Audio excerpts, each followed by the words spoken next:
ಗಿಲ್ಲು ಪಾಠದ ಬಗ್ಗೆ ನಿನ್ನೆ ಕೆಲವಷ್ಟು ವಿಚಾರಗಳನ್ನು ನಾವು ತಿಳ್ಕೊಂಡಿದ್ದು. ಇವತ್ತು ಅದರ ಮುಂದುವರೆದ ಭಾಗವನ್ನ ನಾವು ತಿಳ್ಕೊಳ್ಳೋಣ. महादेव वर्मा जी और बंधुवंता लिखा हुआ गिल्लू पाठ में स्नेह भाव, प्राणी दया और प्राणी मनुष्य का संबंध के बारे में जानकारी प्राप्त किया गया था. यहाँ महादेव वर्मा जी लिखा हुआ गिल्लू पाठ में प्राणी मनुष्य का संबंध, मनुष्य प्राणियों का पालन पोषण करने से उसका संबंध भी बहुत तीव्र होते हैं. वह प्रेम दिखाते हैं. हम कैसे प्रेम दिखाते हैं वैसे ही प्राणी भी दिखाते हैं.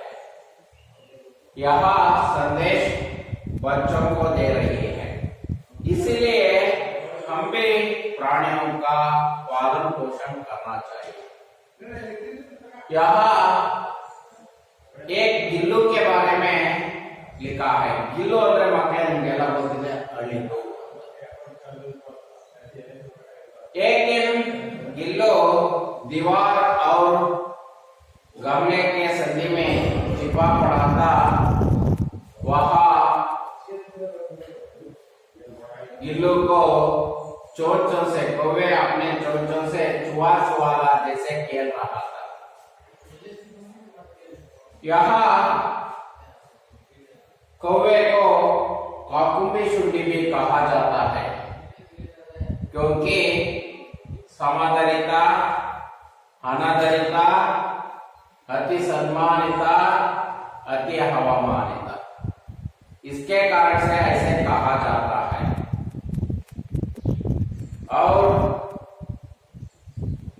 यहाँ प्राणी को बहुत समादरिता, अनादरिता, अति सम्मानिता, अति ಅವಮಾನಿತ ಕರೆಯೋದಕ್ಕೆ ಕಾರಣ ಸಮಾನವಾಗಿ ತಿನ್ನತ್ತೆ, ಸಮಾನವಾಗಿ ಹಂಚಿ ಎಲ್ಲರಿಗೂ ತಿನ್ನತ್ತೆ. ಅನಾದರಿತ, ಗೌರವಾನ್ವಿತ, ಸನ್ಮಾನಿತ, ಬಹಳ ಸನ್ಮಾನ ಸಿಗತ್ತದಕ್ಕೆ. ಹಾಗೆ ಹವಾಮಾನವೂ ಸಹ ಮಾಡ್ತಾರೆ ಅನ್ನೋ ಉದ್ದೇಶದಿಂದ. ಇಂತಹ ಅಳಿಲು ಒಂದು ಬಾರಿ दीवार और गमले के बीच में पड़ा था, बिद्दिತ್ತು. आ कौवे चोंचों से चुआ चुआला जैसे खेल रहा था. उसको लघु प्राण के लिए दो बहुत गाव हुआ था. ಅಲ್ಲಿದ್ದವರೆಲ್ಲ ಏನು, ಇದನ್ನ ಮುಟ್ಟದ್ ಬೇಡ, ಉಳಿಯೋದಿಲ್ಲ ಅಂತ. ಆದ್ರೆ लेखिका का मन नहीं माना है. उस समय औले से उठाकर अपने घर में कमरे में लाई. फिर रुई से रक्त पोंछकर गांव पर पेनिसिलिन का मरहम लगाया. कई घंटे के उपचार के उपरांत उसके मुंह में एक बूंद पानी टपकाया जा सका. तीसरा दिन इतना अच्छा अस्वस्थ हो गया. वहां मेरी उंगली अपने दो नन्हे पंजों से पकड़कर नीचे कान के मोतिया जैसे आंखों से इधर उधर देखते गए. 3-4 मास के बाद उसका स्निग्ध रोए है, जबेदार और चंचले चमकीले अंके सबको विस्मित कर देता है. उसको प्यार से उसको गिल्लू कहकर बुलाने लगे हैं. गिल्लू अपने फूल रखने की हल्की डालिया में रुई पीटकर उसका ताले से खिड़की पर लटका दिया. 2 वर्ष वही गिल्लू का घर रखा. स्वयं मिलाकर अपने घर में जूता और अपने काट के मनों से, आंखों से कमरे के भीतर और खिड़की से बाहर ना जाने क्या देखता समझता रहता था. परंतु उसकी समझदारी और कार्यकलाप पर सबको आश्चर्य उठता था. मैं लिखनी बैठती तब मेरा ध्यान आकर्षित करने के लिए इतना तीव्र इच्छा होती थी. उसके लिए एक आपको अच्छा उपाय ಅಲ್ಲಿವರೆಗೆ ಆಗಿದೆ. ಅದರ ಮುಂದುವರೆದ ಭಾಗವನ್ನ ಈಗ ನಾವು ನೋಡ್ತಾ ಹೋಗೋಣ. ಹಾಗಾದ್ರೆ ಏನು ಮುಂದುವರೆದ ಭಾಗ ಅನ್ನೋದು ಈಗ ನಾವು ನೋಡ್ತಾವ. ಮೊದಲು ಒಂದು ಬಾರಿ ಓದೋಣ ಮಕ್ಕಳೇ, ಅದಾದ್ಮೇಲೆ ವಿವರಣೆಯನ್ನ ನೋಡ್ತಾ ಹೋಗೋಣ.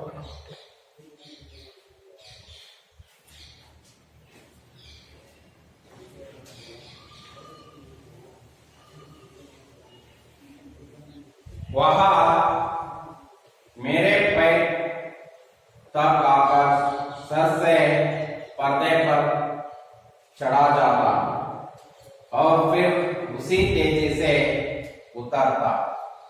उसका यहाँ दौड़ने का क्रम तब तक चलता जब तक मैं उसे पकड़ने के लिए ना होती.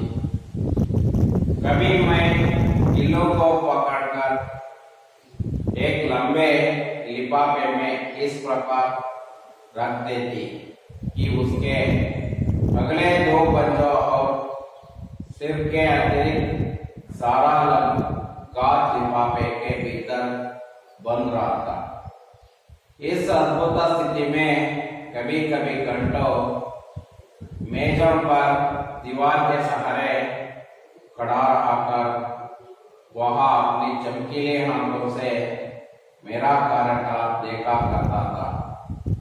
भूख लगने पर चीख चीख करके मानो वहां मुझे सूचना देता और काजू या बिस्किट मिल जाने पर उसी स्थिति में लिफाफे से बाहर वाले पंजों से पकड़कर उसे उतारता रहता. फिर बिल्लों के जीवन का प्रथम वसंत आया. बाहर की गिलहरियां खिड़की की जाली के पास आकर चीख चीख करके ना जाने क्या कहने लगी. गिल्लों को जाली के पास बैठकर अपने पर से बाहर जानते देखकर मुझे लगा कि इसे मुक्त करना आवश्यक है.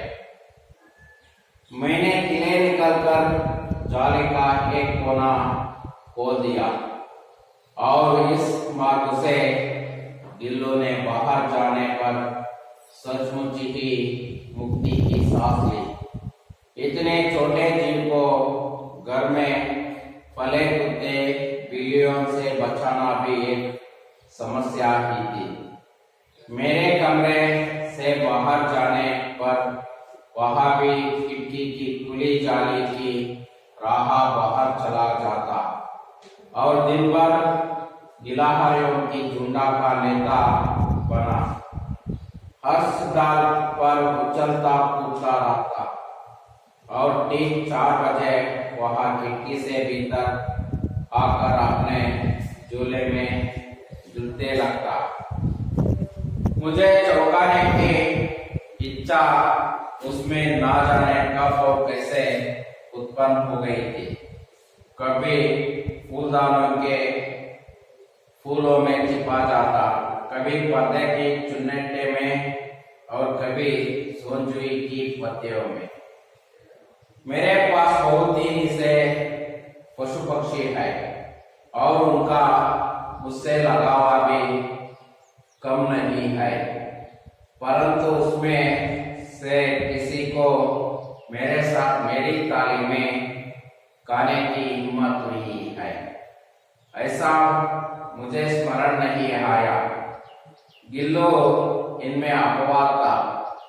मैं जैसे ही खाने के कमरे में पहुंचाती वहां खिड़की से निकलकर आंगन की दीवार बरमादे पार करके मेज पर पहुंचा जाता और मेरी तालीम में बैठ जाना चाहता. बड़ी कठिनाई से मैंने उसे ताली के पास बैठना सिखाया. जहां बैठकर वहां मेरी ताली में से एक एक चावल उठाकर बड़ी सफाई से खाता रहता. काजू उसका प्रिय खाद्य था और कई दिन काजू न मिलने पर वह अन्य खाने की चीजें या तो लेना बंद करना देता था या झूले में से नीचे फेंक देता था.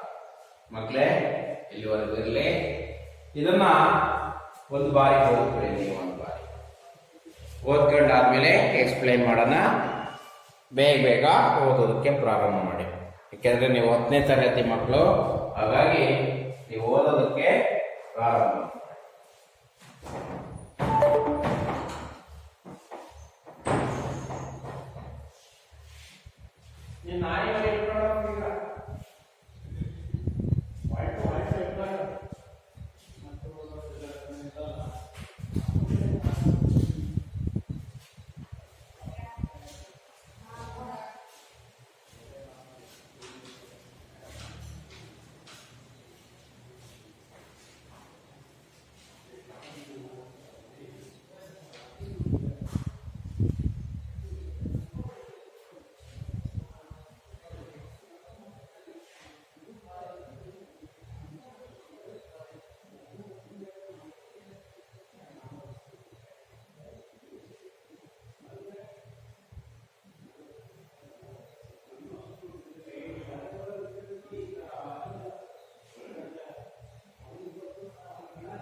ನೋಡಿ ಮಕ್ಕಳೇ,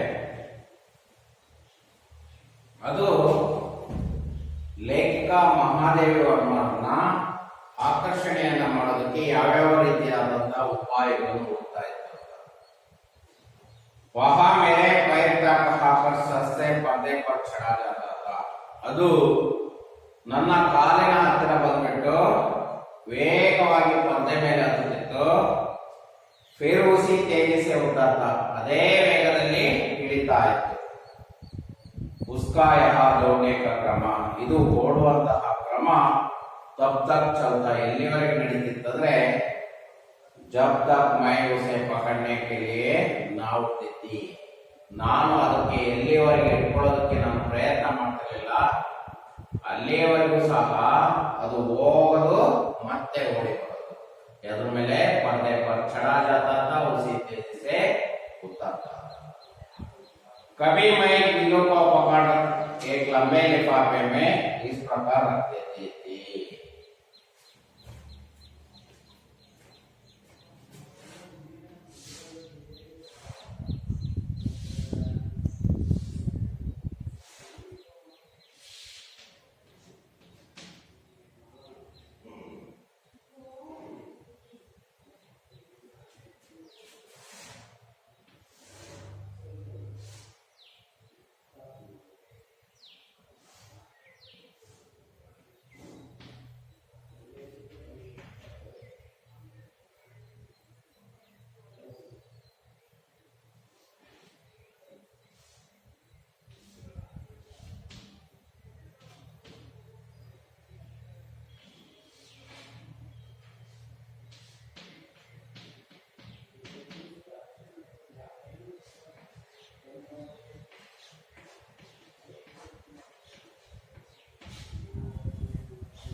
ಲಿಫಾಫೆ ಅಂದ್ರೆ ಲಕೋಟೆ.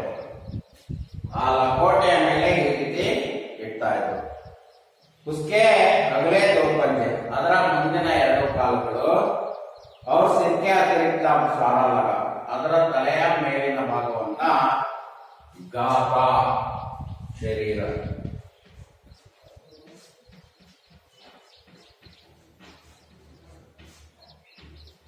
ದೇಹ. लिफाफे के भीतर बंद रहता था, ಅದರ ಶರೀರ ಮಾತ್ರ ಲಕೋಟೆಯ ಒಳಗಿರಬೇಕಾಯ್ತು. ಶರೀರದ ಬೇರೆ ಭಾಗ, ಎರಡು ಕಾಲು ಮತ್ತೆ ತಲೆ ಮಾತ್ರ ಲಕೋಟೆಯ ಹೊರಭಾಗದಲ್ಲಿ ಇರ್ತಾರೆ. ಇಸ್ ಅದ್ಭುತ ಸ್ಥಿತಿ ಮೇಲೆ, ಇಂತಹ ಅದ್ಭುತ ಸ್ಥಿತಿಯಲ್ಲಿ ಕವಿ ಕವಿ ಒಂದೊಂದು ಬಾರಿ ಗಂಟೋ पर मेज पर दीवार के सहारे खड़ा रहता था.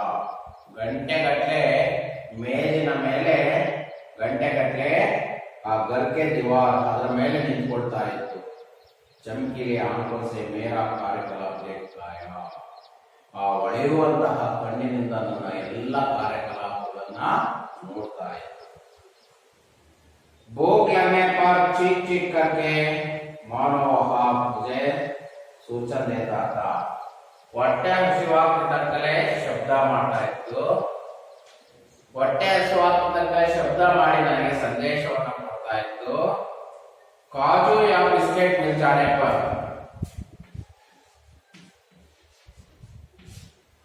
ಕಾಜು ಮತ್ತೆ ಬಿಸ್ಕೆಟ್ ಸಿಕ್ಕಿದ ತಕ್ಷಣ उसी स्थिति में, ಅದೇ ಸ್ಥಿತಿಯಲ್ಲಿ लिफाफे से बाहर वाले पंजों से पकड़कर उसे उतारता था.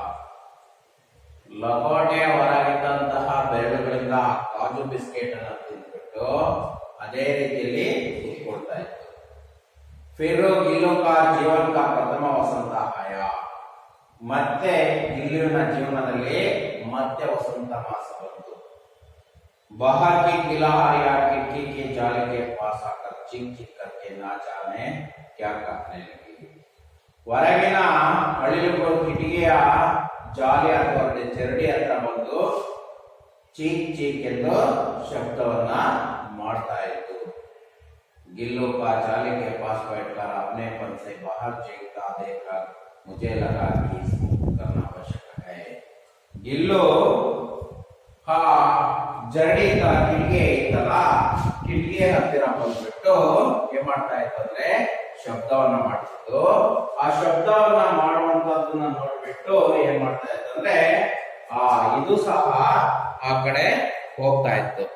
ಆಗ ನನಗೆ ಅನಿಸ್ತು ಇವುಗಳಿಂದ ಮುಕ್ತ ಮಾಡೋದು ಬಹಳ ಒಳ್ಳೆಯದು, ಇವಕ್ಕೆ ಸ್ವತಂತ್ರವನ್ನ ಕೊಟ್ಬಿಡೋಣ ಅನಿಸ್ತು. ಹಾಗಂದ್ರೆ ಏನಂತಂದ್ರೆ ಇದನ್ನ ಫ್ರೀಯಾಗಿ ಓಡಾಡೋದಕ್ಕೆ ಬಿಟ್ಬಿಡೋಣ ಹಳಿಯನ್ನ. ಯಾಕಂದ್ರೆ ನಾವು ಇದನ್ನ ಕಟ್ಟಾಕ್ದಂಗಾಗತ್ತೆ, ಆ ಕಟ್ಟಾಕೋದು ಬೇಡ ಅನ್ನೋ ಉದ್ದೇಶಕ್ಕೋಸ್ಕರ ಏನ್ ಮಾಡ್ಬೇಕು, ಇದನ್ನ ಮುಕ್ತವಾಗಿ ಬಿಟ್ಬಿಡೋಣ ಅನಿಸ್ತು. ಯಾಕಂದ್ರೆ ಬೇರೆ ಹಳ್ಳಿಗಳು ಕಿಟಕಿ ಹತ್ತಿರ ಬಂದು ಶಬ್ದವನ್ನ ಮಾಡ್ತಾ ಇತ್ತು. ಆ ಶಬ್ದವನ್ನ ಮಾಡೋದನ್ನ ನೋಡ್ಬಿಟ್ಟು ಇದಕ್ಕೆ ಸಹ ನಾನು ಸಹ ಹೋಗ್ಬೇಕು, ನನಗೆ ಯಾಕೆ ಈ ರೀತಿ ಬಂದಿ ಮಾಡಿದ್ದಾರೆ ಅಥವಾ ಕಟ್ಟಿ ಹಾಕಿದ್ದಾರೆ ಅಂತ ಅದು ಮನಸ್ಸಲ್ಲಿ ಬರ್ತಾ ಇತ್ತು. ಆ ಭಾವನೆಯನ್ನ ಮಹಾದೇವರವರು ತಿಳ್ಕೊಂಡಿದ್ರು. ಈ ರೀತಿ ಆಗ್ತಾ ಇದೆ, ನಾನು ಅದನ್ನ ಮುಕ್ತನ ಅವಶ್ಯಕತೆ, ಅದನ್ನ ಬಿಟ್ಬಿಡೋದು ಒಳ್ಳೇದು ಅಂತ ಅಂದ್ಕೊಂಡೆ. ಅದಾದ್ಮೇಲೆ ಮಕ್ಕಳೇ ನಾನು ಅದನ್ನ ಬಿಟ್ಬಿಡೋಣ ಅಂತ ಅಂದ್ಕೊಂಡ್ರಲ್ಲ, ಯಾಕಂದ್ರೆ ಲಕೋಟೆ ಒಳಗಡೆ ಕುತ್ಕೊಂಡ್ಬಿಟ್ಟು ಅದಕ್ಕೆ ಆಹಾರವನ್ನ, ಅದರ ಆಹಾರ ಬಹಳ ಪ್ರಿಯವಾದ ಖಾದ್ಯ ಯಾವುದು, ಇದು ಪ್ರಶ್ನೆ ಇದೆ. ಏನಂತ ಅಂದ್ರೆ ಗಿಲ್ಲುಕ ಪ್ರಿಯ ಖಾದ್ಯ ಖ್ಯಾತ ಅಂತ ಇದೆ. ಹಾಗಾದ್ರೆ ಗಿಲ್ಲುವಿನ ಪ್ರೀತಿಯಾದಂತಹ ಖಾದ್ಯ ಅಥವಾ ಆಹಾರ ಯಾವುದು? ಅದಕ್ಕೆ ಕಾಜು और ಬಿಸ್ಕೆಟ್. ಅದರ ಪ್ರಿಯವಾದ ಖಾದ್ಯ ಕಾಜು ಮತ್ತೆ ಬಿಸ್ಕೆಟ್.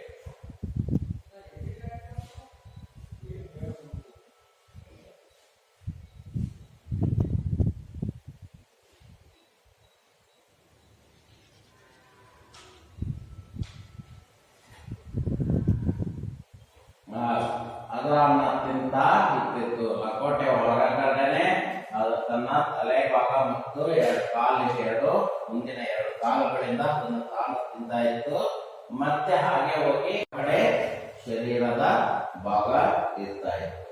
ಹಾಗೆ ತಿನ್ನೋದನ್ನ ಕಲ್ತಿತ್ತು. ಈ ಕಡೆ ಮಹಾದೇವರ ಮಗಳು ಅದನ್ನ ಬಹಳ ಪ್ರೀತಿಯನ್ನು ಮಾಡ್ತಿದ್ರಿಂದ ಯಾವಾಗಲೇ ಅವರು ಬರೆಯೋದು ಕೂತ್ಕೊಂಡ್ಬಿಟ್ರೆ ತನ್ನ ಹತ್ತಿರ ಓಡೆ ಬಂದ್ಬಿಟ್ಟು ಮತ್ತೆ ಪಾತ್ರೆ ಕೈಲೇ ಹತ್ತಿತ್ತು. ಮತ್ತೆ ಪಾತ್ರೆಯಿಂದ ಓಡೆ ಬಂದು ತನ್ನ ಹತ್ರ ಕೂತ್ಕೊಳ್ತಾ ಇತ್ತು.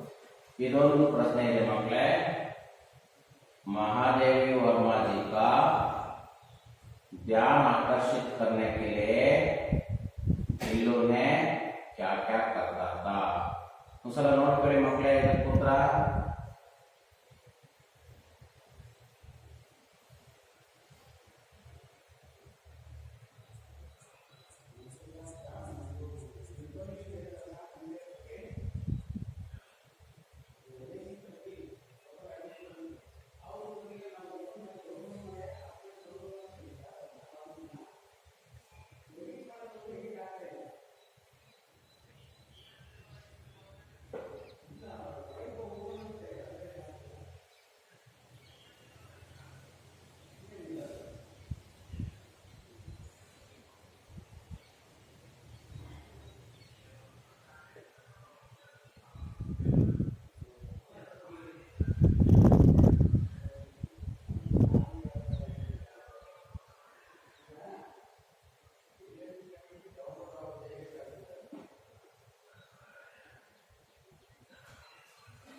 मकले नोटकंड्रा ये प्रश्न उत्तरवा. मैंने कीले निकालकर जाली का एक कोना खोल दिया. ನಾನು ಕೊನೆಗೂ ಸಹ ಕೋಟೆಯನ್ನ ತೆರೆದು ಜರಡಿಯ ಒಂದು ಮೂಲೆಯನ್ನ ತೆರೆದು ಬಿಟ್ಟೆ. इस मार्ग से गिल्लो ने बाहर जाने, ಆ ಮಾರ್ಗದ ಮೂಲಕ ಅಳಿಲು ಹೊರಗಡೆ ಹೊರಟು. ಸಚ್ಮುಚ್ಚಿ ಈ ಮುಕ್ತಕಿ ಸಾಸ್ಲಿ, ನಿಜವಾಗೂ ಸಹ ಉಚಿತವಾಗಿ ಉಸಿರಾಡೋದನ್ನ ಕಲಿತು. ಇತನೇ ಚೋಟೆ ಜೀವಕ್ಕೂ, ಇಷ್ಟೊಂದು ಚಿಕ್ಕ ಜೀವನಕ್ಕೆ ಗರ್ಮೆ, ಮನೆಯಲ್ಲಿ ಸಾಕಿದಂತಹ ಪುಲೆಟ್ ಕುತ್ತೆ, ಸಾಕಿದಂತಹ ನಾಯಿ ಬೆಕ್ಕುಗಳ ಕಾಟನು ಸಹ ಒಂದು ಸಮಸ್ಯೆ ಆಗಿದೆ, ಸಮಸ್ಯೆ ಆಗಿತ್ತ. ಮೇರೆ ಕಮರೆ ಸೆ, ನನ್ನ ಕೊಠಡಿಯಿಂದ ಬಹಾರ್ ಜಾನೆ ಪರ್, ಹೊರಗೆ ಹೋದ್ಮೇಲೆ ಕಿಟಕಿ ಕೋಲಿ ಜಾಲಿ ಕಾ ರಹಾ ಬಹಾರ್ ಚಲ್ ಜಾತಾ ಥಾ, ಆ ರಸ್ತೆಯ ಮೂಲಕನೇ ಹೊರಗಡೆ ಹೋಗ್ತಾ ಇತ್ತು. ದಿನ ಭರ್ ಗಿಲಹಾರಿಯೋ ಕಾ ಚುಂಡ ಖಾನೆ ಲಗಾ, ದಿನವಿಡೀ ಗಿಲಹಾರಿ ಅಳಿಲುಗಳ ಚುಂಡ ಅಂದ್ರೆ ಗುಂಪಿನ ನಾಯಕನಾಗ್ತಾ ಇತ್ತು. हर डाल पर कूदता उछलता कूदता रहता है, प्रति क्षण कुनिता इತ್ತು नेगिता इತ್ತು. और ठीक 4 बजे उस खिड़की से भीतर आकर अपने झूले में झूलते लगता था. ಅದು ಸರಿಯಾಗಿ 4 ಗಂಟೆಗೆ ಕಿಟಕಿಯಿಂದ ಒಳಗಡೆ ಬಂದು, ಕಿಟಕಿ ಮೂಲಕ ಒಳಗಡೆ ಬಂದು ಏನ್ ಮಾಡ್ತಿತ್ತು, ಆ ನೇತಾಕಿದಂತಹ ಇದರಲ್ಲಿ ಡಾಲಿಯಾದಲ್ಲಿ ಹೋಗಿ ಮಲಗ್ತಾ ಇತ್ತು. मुझे चौंकाने की इच्छा उसमें ना जाने कब और कैसे उत्पन्न हो गई. ಇದು ಒಂದು ಪ್ರಶ್ನೆ ಇದೆ. ಹೇಗೆ ಚೌಕ ಮಾಡ್ತಿತ್ತು, ಹೇಗೆ ಆಶ್ಚರ್ಯವನ್ನ ಉಂಟು ಮಾಡ್ತಿತ್ತು ಮಹಾದೇವ್. 3 ಪಾಯಿಂಟ್ ಮಕ್ಕಳೇ ಅದಕ್ಕೆ. ಕವಿ ಫೂಲ್ದಾನೆ ಫುಲ್ಲೊಮ್ಮೆ ಚುಪ್ಪ ಜಾತಾ ಥಾ, ಒಂದೊಂದು ಬಾರಿ ಹೂವನ್ನ ಕೊಡುವಂತಹ ಹೂವಿನ ಕೆಳಗಡೆ ಹೂವಲ್ಲಿ ಹೋಗಿ ಬಚ್ಚಿಕೊಳ್ತಾ ಇತ್ತು. ಕವಿ ಪರ್ದೆಗೆ ಚುನ್ನಟ್ಟಿ ಮೇ, ಒಂದೊಂದು ಬಾರಿ ತಾನು ಹಾಕಿದಂತಹ ಪರ್ದೆ ಹಿಂದ್ಗಡೆ ಹೋಗ್ತಾ ಇತ್ತು. ಕವಿ ಸುಂಜಾಯಿಗೆ ಪತಿಯೊಮ್ಮೆ, ಒಂದೊಂದು ಬಾರಿ ಸುಂಜಾಯಿ ಅಂದ್ರೆ ಸಂಪಿಗೆ ಹೂವಿನ ಎಲೆಯಲ್ಲಿ ಹೋಗಿ ಬಚ್ಚಿಕೊಳ್ತಾ ಇತ್ತು. ಹೀಗೆ 3 ರೀತಿಯಲ್ಲಿ ಆಶ್ಚರ್ಯವನ್ನ ಉಂಟು ಮಾಡ್ತಾ ಇತ್ತು. ಗೊತ್ತಾಯ್ತಾ? ಇನ್ನೊಂದು ಬಾರಿ ಹೇಳ್ತೀನಿ, ಯಾವ 3 ರೀತಿ ಅಂತ. ಒಂದೊಂದು ಬಾರಿ ಕವಿ ಫೂಲ್ದಾನೆಗೆ फूलों के पीछे पर्दे की चुन्नटी और तीसरा ಸೋಂಜುಯಿ की पत्तियों में, ಈ ರೀತಿಯಲ್ಲಿ ಲೇಖಕರಿಗೆ ಆಶ್ಚರ್ಯವನ್ನು ಉಂಟು ಮಾಡೋ ರೀತಿಯಲ್ಲಿ ಹೋಗಿ ಬಚ್ಚಿಕೊಳ್ತಾ ಇತ್ತು. ಇದು ಒಂದು ಪ್ರಶ್ನೆ ಇದೆ 3 ಅಂಕಕ್ಕೆ ಮಕ್ಕಳೇ. ಇದೊಂದು ಪ್ರಶ್ನೆಯನ್ನ ನೀವು ಸರಿಯಾಗಿ ಕಲ್ತ್ಕೋಬೇಕು ಮಕ್ಕಳೇ. ಅಲ್ಲಿಗೆ ಗೊತ್ತಾಯ್ತು ಈಗ ಅಳಿಲಿನ ಬಗ್ಗೆ ಇಲ್ಲೂ ಯಾವ ರೀತಿ ಇವತ್ತಿನ ಪಾಠದಲ್ಲಿ ಅಳಿಲು ಯಾವ ರೀತಿ ಆಶ್ಚರ್ಯವನ್ನು ಉಂಟು ಮಾಡ್ತಿತ್ತು, ಮತ್ತೆ ಮಹಾದೇವ ವರ್ಣವನ್ನ ಯಾವ ರೀತಿಯಲ್ಲಿ ಗಮನವನ್ನ ಆಕರ್ಷಣೆಯನ್ನ ಮಾಡ್ತಾ ಇತ್ತು ಅನ್ನೋದು ಸಹ ನಿಮಗೆ ಗೊತ್ತಾಯ್ತು. ಹಾಗಾಗಿ ಇವತ್ತು ನೀವು ಈ ವಿಚಾರಗಳನ್ನೆಲ್ಲ ತಿಳ್ಕೊಂಡಿದ್ರ. ಇದರಲ್ಲಿ ಯಾವ್ಯಾವ ಪ್ರಶ್ನೆಗಳು ಸಹ ಬರ್ತವೆ ಅಂತ ಹೇಳಿದ್ದೀನಿ. ಹಾಗಾಗಿ ಇವತ್ತೇ ಈ ಪಾಠಕ್ಕೆ ಸಂಬಂಧಪಟ್ಟಿದ್ದು ಮತ್ತೆ ನಿನ್ನೆ ಮಾಡಿದಂತಹ ಬಗ್ಗೆನೂ ಸಹ ಓದ್ಕೊಳ್ಳಿ. ಇದಕ್ಕೆ ನೋಟ್ಸ್ ರೆಡಿ ಮಾಡಿಕೊಂಡು ನೀವು ತಯಾರಾಗಬೇಕು. ಯಾಕೆಂದ್ರೆ ಪರೀಕ್ಷೆಯ ದೃಷ್ಟಿಯಲ್ಲಿ ಇದರಲ್ಲಿ ಒಂದು 3 ಅಂಕದ್ದು ಇಲ್ಲ 4 ಅಂಕದ್ದು ಒಂದು ಪ್ರಶ್ನೆ ಬಂದೇ ಬರುತ್ತೆ. ಹಾಗಾಗಿ ನೀವು ಇದಕ್ಕೆ ತಯಾರಾಗಿರ್ಬೇಕು ಮಕ್ಕಳು. ಓಕೆನಾ ಅಂತ ಹೇಳ್ತಾ ಈ ಪಾಠಕ್ಕೆ ವಿರಾಮ.